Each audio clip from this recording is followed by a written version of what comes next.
According to a Reuters report, Meta platforms will allow Facebook and Instagram users in some countries to call for violence against Russians and Russian soldiers in the context of the Ukraine invasion in a temporary change to its hate speech policy. As per the reports, according to internal emails to its content moderators, the social media company is also temporarily allowing some posts that call for death to Russian President Vladimir Putin or Belarusian President Alexander Lukashenko in countries including Russia, Ukraine and Poland. In a statement, a Meta spokesperson said, and I quote, "As a result of the Russian invasion of Ukraine, we have temporarily made allowances for forms of political expression that would normally violate our rules like violent speech such as death to the Russian invaders.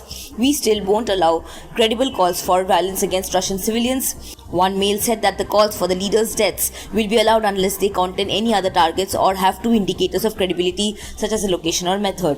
According to one mail, the temporary policy changes on calls for violence to Russian soldiers apply to Armenia, Azerbaijan, Estonia, Georgia, Hungary, Latvia, Lithuania, Poland, Romania, Russia, Slovakia and Ukraine. In the email recently sent to moderators, Meta highlighted a change in its hate speech policy pertaining both to Russian soldiers and to Russians in the context of the invasion.